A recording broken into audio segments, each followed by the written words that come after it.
let's catch up on some things. No new cases in COVID, 7.7, 90.26, 90, 268 in the state. New Oasis County, 107K, over 1,500 deaths.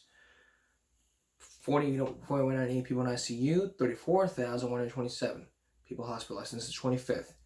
And as for vaccinations, since 17, 75.2, 62.3.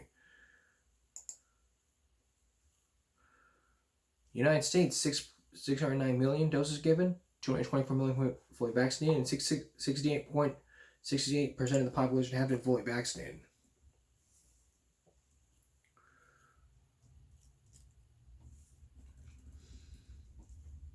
In Flower Bluff, where they update their highest one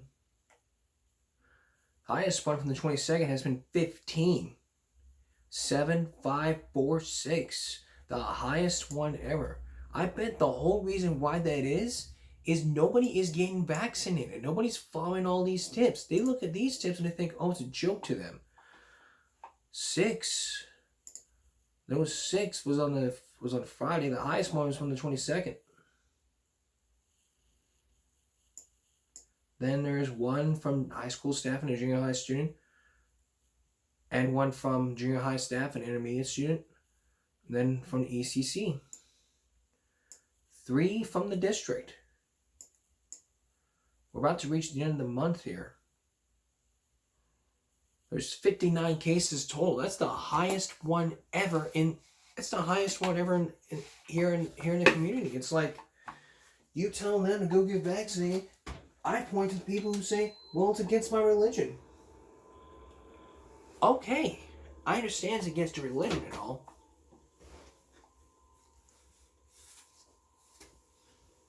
Some stuff dropped.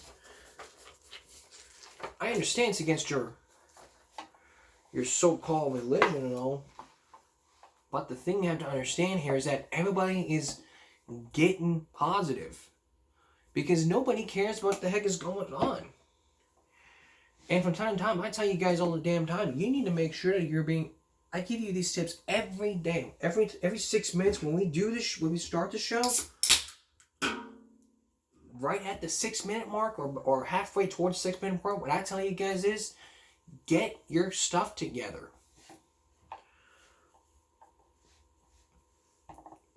I mean, with schools now starting this month, or sometime after Labor Day, and everyone's going back to school and getting it together, we have to make sure that everyone else is being vaccinated. At least it's like, what are we gonna do? Go back to square one back in 2020? I do not want to do that. We have to live with the fact that this is where we have to live. We have to live with the fact that everybody here who doesn't want to get COVID is just going out, doing whatever they want, going to parties. What I say to you is, just do whatever you want. If you want to get COVID, that's your choice. But when you choose the behavior, you choose the consequences. That's the whole key here. And the whole point I'm trying to make here is that look, I've been vaccinated twice. It's been 1 year since I've gotten vaccinated. Have I gotten COVID? How many times have I gotten COVID? 0. You get the message here? 0. 0, 0, 0, 0, 0. 0 times last year, and 0 times this year. Do you get the message? You better get that message. Parents, you need to make sure your child's being vaccinated, because there needs to be requirements that everyone get the COVID vaccine. But again, I point to people who say, well, it's against my religion. It's your choice to make. I understand it's against your religion. Go against your religion. Leave the church if you have to. If you have to leave your church, go ahead. Leave the church. Do whatever you need to.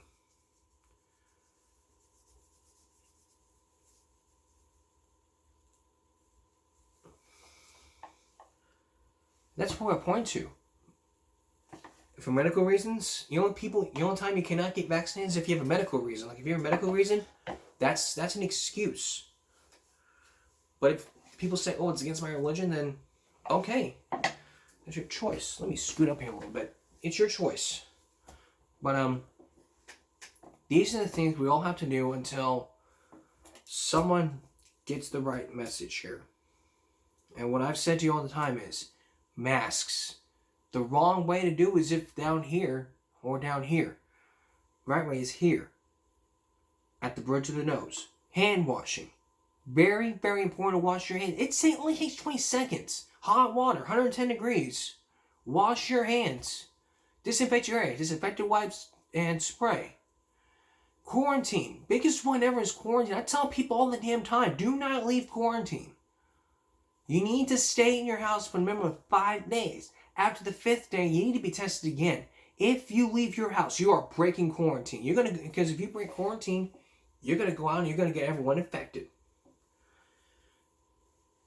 Transportation, same thing. If you have a medical, just let them know beforehand. And get vaccinated. I recommend you take the Pfizer vaccine. It works best. 2 doses. If you need to get boosted, you can. And the one thing I advocate here is if you're not boosted, you're not vaccinated, social distance. That's what I advocate. If we follow these tips, we can start life as normal, and this will just be a new thing. Still ahead, Pete Arredondo has now been fired from the Uvalde School District. Now remember, it took months, because it took like weeks or days or weeks, because his attorney was all like, this is wrongdoing. But now something has finally happened. That's still ahead. But coming up, you're about to meet an attorney. You're going to meet an attorney who 2 years ago during the pandemic was all like, you need to make sure your kids go to school. So the attorney teamed up with the principal. And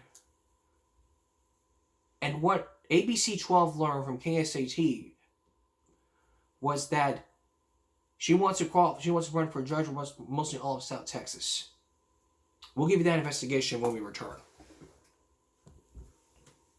Up front tonight, truancy. For 5 years on this show, we have covered truancy, making sure that kids are in school. But not every parent gets the message. And a bit later, I'm going to tell you, we're going to go through the parents' excuses. We always talked about the kids' excuses. Like, I've already done a video about truancy excuses. But there's 2 types of excuses. There's 3 types of excuses. One is from both the parents and the kids. One's from the parent. And one's from the kid. That's 2. And the parent, that's 3. Why can't it just be all one excuse? Because it's all types. Because it's all types. Sometimes the attorney has to get involved and say, well, he had therapy and all. Well, okay. So for 5 years, we've covered a lot of truancy. And we went to truancy court and walked through the case. But now, imagine this. 2 years ago, when the pandemic hit, a lot of people have been masking up and required to wear a mask because of state mandates. So your child's chronically truant because of online issues, computer issues, and you get an attorney and the principal who comes in and says you need to make sure your child goes to school. You're about to meet that attorney and hear what she has to say. And you also meet some parents who spoke out to KSAT. So let's take a look at this clip. She is the Karnes County attorney and will soon be district judge for a big portion of South Texas. But multiple families and employees of the local school district say Jennifer Dillingham crossed way over the line while trying to track down children who were not at school. If she says something, she's up here, I'm down here. I don't really have too much over her. KSAT investigates the parent complaints as our Dylan Collier uncovers records showing her meddling in school district affairs. This message today is for the parents of the school-aged children. In August 2020, with the nation still firmly in the grips of the deadly COVID-19 pandemic, Karnes County Attorney Jennifer Dillingham went on Facebook and issued a stern warning to students and their parents. So it is my promise to you, Karnes County, that your child and I will be seeing each other if you are not enrolled in school and actively engaging. I will prosecute these cases and I will make sure that we get on the right track. Dillingham, who is now judge-elect for the 5-county 81st Judicial District, appeared to try and make good on her promise to tackle truancy. When weeks later, along with her assistant and the junior high principal, she showed up at students' homes and in at least 2 cases, according to state investigative files, actually went inside. So here's what it said. On December 18th, 2020, the Criminal Investigations Division, or CID, received an investigation request from the 81st District Judicial District Attorney's Office regarding the complaint of official oppression. Specifically, it's alleged that Karnes County Attorney and members of the Kansas City Middle School was unlawfully entered a student's residence in an attempt to search for a student to address truancy issues. Furthermore, it was reported that at the time the alleged offense took place, the parent and or guardian of the student was not present at the home. This case was declined for prosecution. Okay, so that basically means that because the parent wasn't home, right? Well, watch again. Without a warrant while no parents were present. Sisters Leticia Hernandez and Maria Villanueva have homes on the same piece of land, and each reported Dillingham for possible official oppression. You know, my mother called me panicking because she was like, somebody's entering your home. There's these 3 individuals. He wakes up to somebody, hey, wake up, screaming at him to wake up. He sees a lady in front of him. So why would a county attorney ever go into somebody's home looking for a child? A criminal justice expert we interviewed at St. Edward's University called Dillingham's behavior problematic. I'm sort of flabbergasted at her response to students missing school. Now, I would not even call it truancy. Everybody has moved away from a criminal justice response to truancy. Dr. Karsten Andreessen points out that Dillingham's crusade to combat truancy came as most prosecutors have moved the other direction. In 2015, the Texas legislature took massive steps to decriminalize truancy, the act of repeatedly missing school without a justified reason. The law aided a continued decrease in how many of these types of cases are filed against minors statewide. Perhaps Dillingham didn't get the message. An investigation by the state attorney general's office attempted to determine whether Dillingham and her associates entered the homes illegally. It was later declined for prosecution. Reached by phone, Dillingham, who serves as the head of the Karnes City Independent School District Education Fund, called her relationship with the district complicated after agreeing to meet with KSAT investigate. So this is what that's what it said. Mr. Caller, if you would like to coordinate a meeting here at 101A at blank Panamera, 3rd floor, Card 6, I'm available to do so on Friday morning, 8:30. For this story, Dillingham subsequently canceled and was out of town at a conference when we came to her office. We asked you a few questions, so we caught up with her weeks later as she left work. Very nice to see you. Nice to see you. How are you? I'm doing well. After exchanging pleasantries, Dillingham said the home visits were authorized, but wouldn't elaborate. Mr. Collier, I'm just a public servant working hard as the county attorney, so I appreciate your time very You're a much. county attorney who has overstepped your boundaries. You're not a law enforcement officer. So why are you going to parents' homes? I didn't present to be. Have a wonderful day. And there's more. The Karnes City Junior High principal who accompanied Dillingham on some of those visits confirms the county attorney copy-edited this written exit letter last summer after the principal resigned. In it, the departing school administrator repeatedly called out Superintendent Hector Madrigal by name, questioning his professional demeanor and ethics, and that he uses bully tactics. We could find no record that Madrigal has been implicated in any ethics violations or other professional misconduct. Additionally, emails sent from Dillingham's official county account show her questioning the superintendent about whether he properly... So this is what it said. Good afternoon. It was brought to our attention there was a student who threatened to kill another student at the high school yesterday. Our office has prosecuted several juvenile offenders, done similar things to all 4 districts over the past. I am concerned this matter was not reported properly. Investigated incidents at the high school, and as recently as December. I would appreciate a prompt inquiry request that you contact KCPD immediately. Should you're something what I believe to be true. Instructed him what to do next if the allegations were true. For Andreessen, the power play shows that Dillingham is way out of her lane. Based on what you've read, does Dillingham have the right mentality to be a state district judge? I don't think that she has the judgment to be a district judge. Somebody that has, taken a little bit of power from the county attorney and tried to sort of play kingmaker in the independent school district, has sort of tried to prosecute children and their parents for difficulties during COVID-19 with school attendance and logging on to schools, is not somebody that has the temperament to be a district judge, in my humble opinion. For KSAT Investigates, I'm Dylan Collier. Mr. Madrigal declined a request to be interviewed for this story. Yeah, so she swept the truancy law of Texas.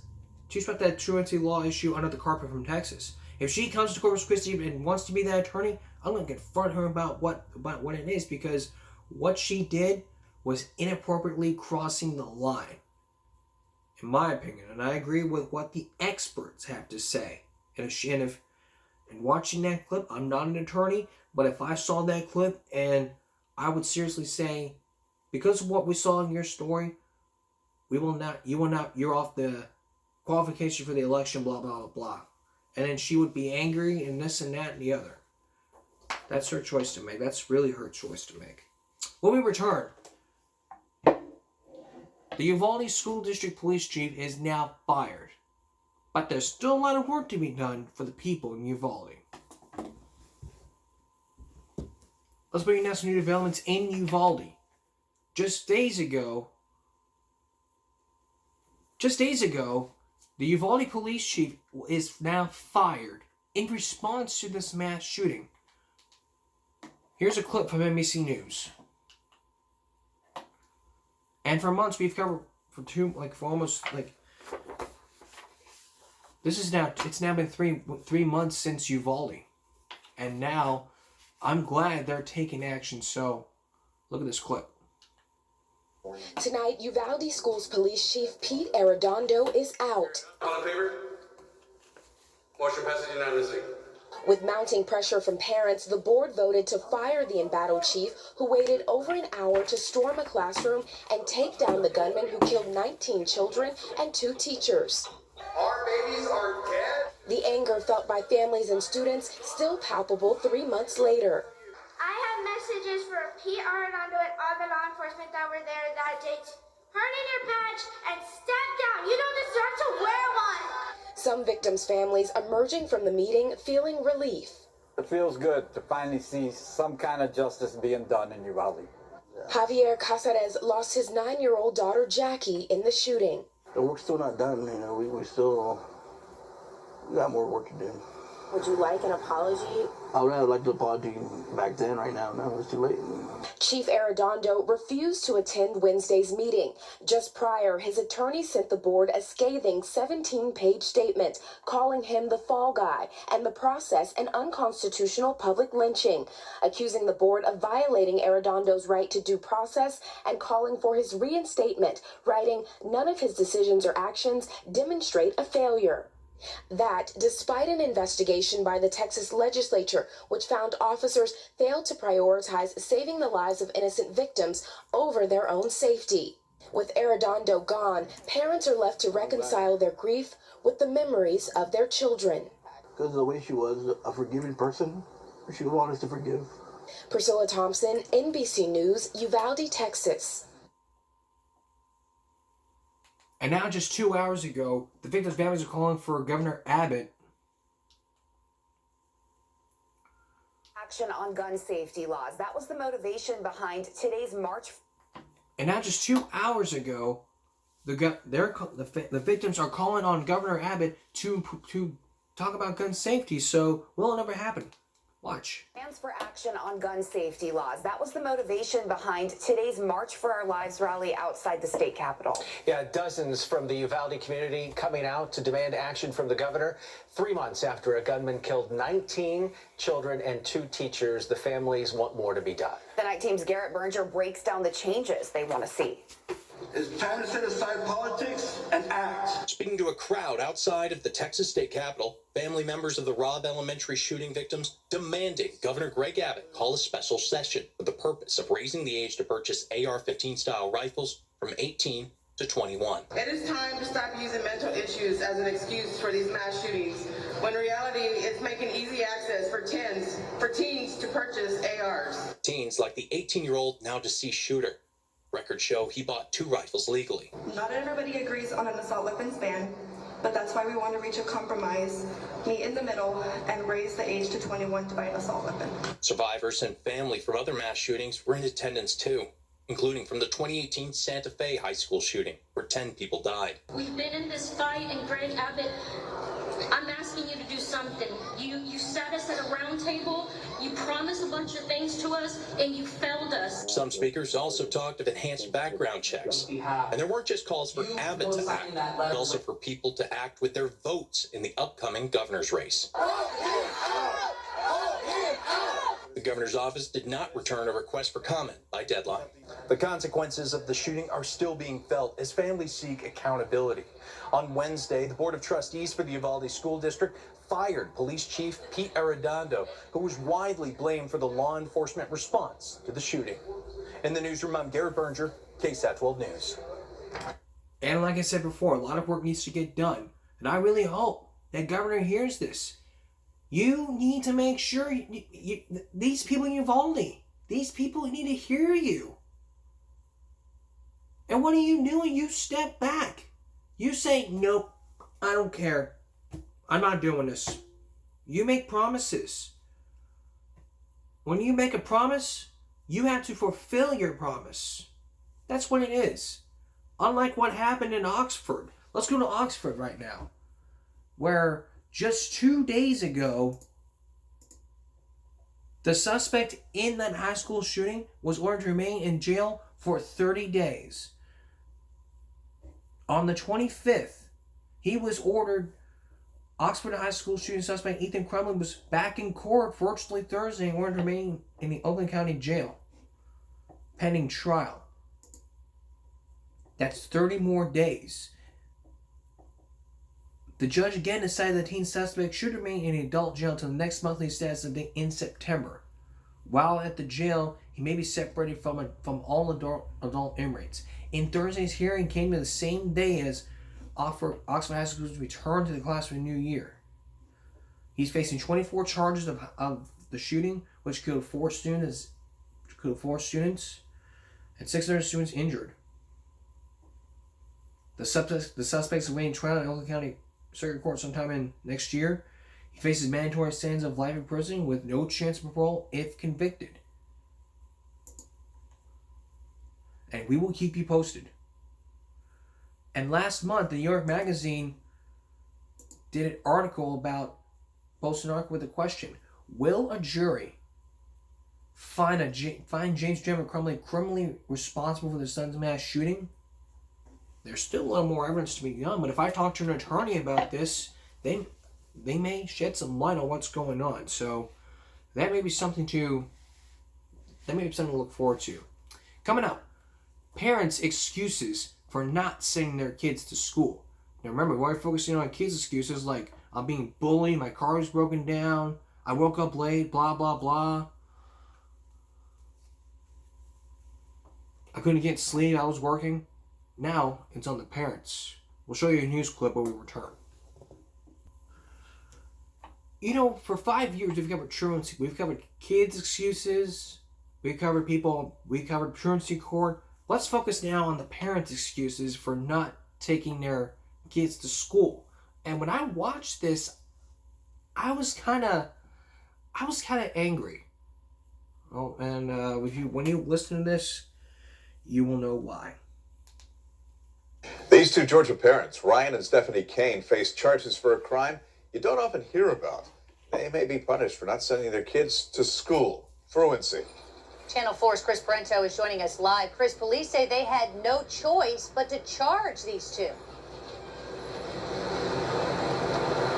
They do. That's the claim, according to the St. Mary's Police Department, that these parents allowed their children to miss so much time from school without any excuses that they had to make an arrest. That comes even after the mother had signed an agreement with the school district that she would get things under control and the students wouldn't miss any more time. according to the St. Mary's Police Department. Ryan and Stephanie Kane are both facing 4 counts of not sending their children to school, each a misdemeanor. Police say from 2005 through this year, the 4 children have combined for 81 unexcused absences and 117 unexcused tardies. Police say February 9th, the mother was ordered to go before the school board and signed an attendance agreement guaranteeing her children would regularly attend class. Since that attendance agreement was signed on February 9th, we have an additional 8 days of unexcused absences and an additional 5 days of tardies for pretty much each of the children. They're required to attend some sort of school, and if they fail to attend some sort of school, whether it be private or homeschool or public school, they would be in violation of this law.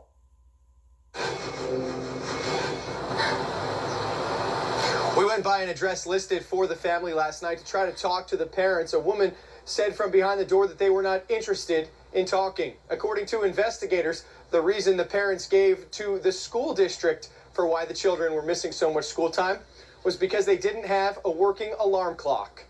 Live this morning, I'm Chris Parento, Channel 4, the local station.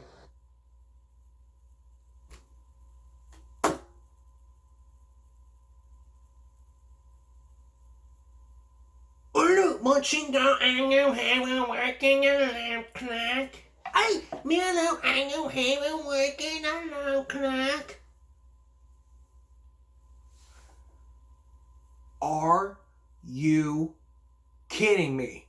I don't have a working alarm clock. I alarm my kids and miss so many days to school. They forget to go get an alarm clock.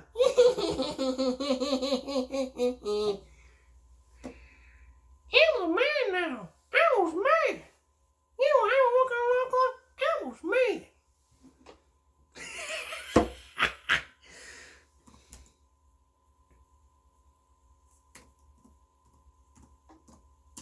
Well, Emma, let's see how much you react when you find out how much it costs for an alarm clock. $6.07. Like, you want to pay $7 for an alarm clock. You tell me you don't want to spend $7 on an alarm clock? I'm almost mad at your kids now. Now I'm almost mad at the parents. Elmo loves school. Elmo doesn't miss a day of school. Elmo was never truant.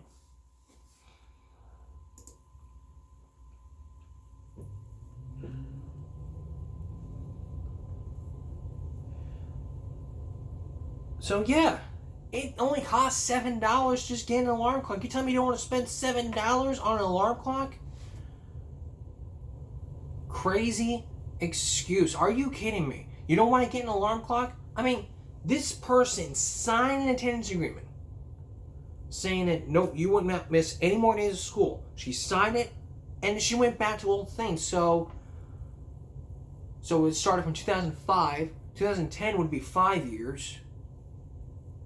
Then 2015, it's 10. This was on 2018, so that's 13. And then 13, 14, 15. That went on for 17 years. This family needs to change. It needs to change. Parents, don't be making any more excuses about why you can't get your child to school. If it's a medical reason or an approved absence by the school district. Like if you're at a doctor's office and you need to send out a notice and they would have taken care of it. If your child doesn't go to school, then those unexcused absence could be on the record and your child could be going to court.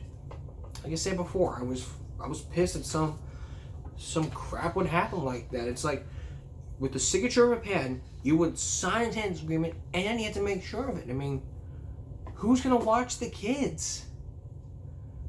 And now the kids are probably in foster care because of this continued crap. I would hate to see this happen. You need to get your shit together and make sure your child goes to school. Because if not, that's your fault. You as a parent are required by the laws of your state to do these things. You're required to provide a warm and dry place to live. A safe, warm, and dry place to live. Food, education, medical care, and educational opportunities. Your child needs to go to school every day. Your child, like I said before, this is what Dr. Phil has said throughout this, all the news he's done the show, and he's worked with Child Protective Services. Your child doesn't need to have Xboxes, computers, TVs, Chromebooks, laptops, MacBooks, iPads, whatever. No. What your child needs is a room like this with a bed, a pillow, and a blanket. That's it.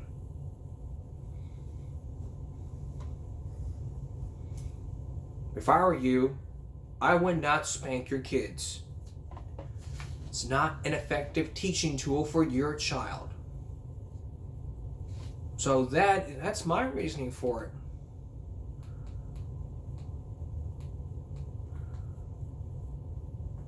We got time for probably 2 more clips. 7 years ago, parents were criminally charged for chewing kids. It's a crackdown. Here's what 7 KDAT has to say. Surprise. Right after this ad.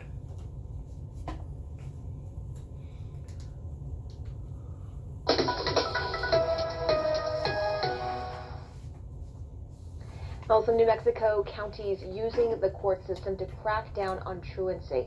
KOAT Action 7 News anchor Angela Brower shows us how many parents have been criminally charged for their kids skipping school. It's a huge problem across New Mexico. Kids skipping class, ditching school. And in some districts, the number of unexcused absences is getting worse. They're drinking, drugging, burging. That is with the exception of Los Lunas schools in Valencia County. Just recently, District Attorney Lemuel Martinez charged at least 180 Los Lunas parents with truancy. 70 of them have kids in elementary school. In other words, he says those parents knowingly allowed their kids to miss 10 days of school or more without a valid excuse. On the first offense, of course, it's most important to make them aware, to try to increase their level of concern about the child and their education, not to punish them. The district sends parents several letters before criminally charging them, but if those notices are ignored, it's up to a $100 fine, community service, and so on the first offense. If we see them again, penalties rise. On a second offense, it goes up to a petty misdemeanor, meaning possible jail time. Martinez says the crackdown has worked. Their truancy rates are improving. So why hasn't Albuquerque done something similar? A spokesperson for the Bernalillo County DA's office says they don't want to charge parents and disrupt home life even more. Plus, they say while those laws are the same statewide, truancy is too difficult for them to prove in court. I'm Angela Brower, KOAT Action 7 News. That's something for parents to understand. We got time for one more. Class, playing hooky, ditching. Some students do it all the time, but do it too much, and now it's parents who could face criminal charges. News 13's Selena Westervelt is live in the Newsplex with that story. Tim, it's a growing trend for New Mexico school districts holding parents accountable for a child's truancy. The Belen School District says more and more students aren't going to class these days, and they hope that stops in 2012.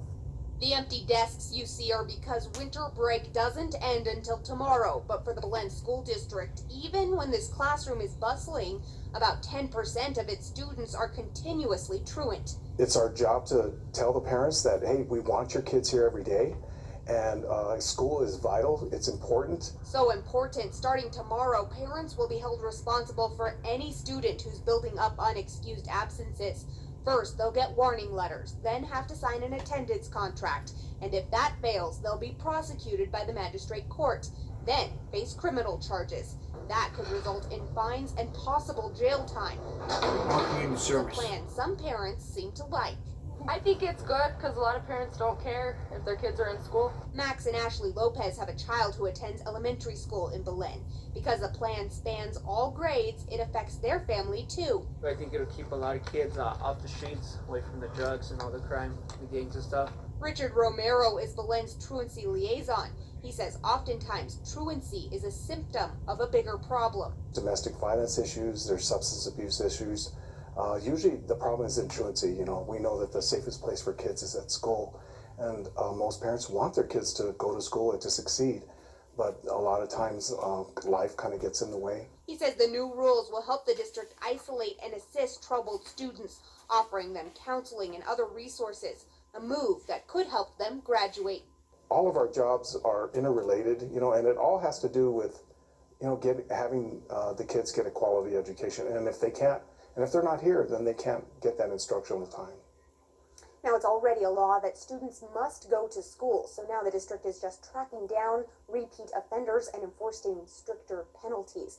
Now, after 10 unexcused absences, that's when the courts will get involved. Tim?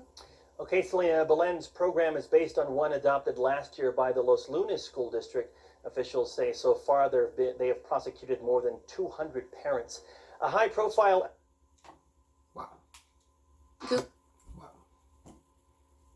I don't like doing this. I'm not doing these kind of shows. But if you don't want to hear these lectures again, get your head out of the sand, get your child to school, and you won't go to jail, and you won't lose your child, and they won't end up in foster care. Get your head out of the sand. Hear me. You need to hear me. You need to hear me. I'm the conscience here. You need to hear me. Grow a pair, get your child to school, and this won't happen. And for the parents out there that care, two-spirited thumbs up. That's Give Me a Break for now. Join all of us at YouTube next time for another edition of Give Me a Break. Good night, everyone.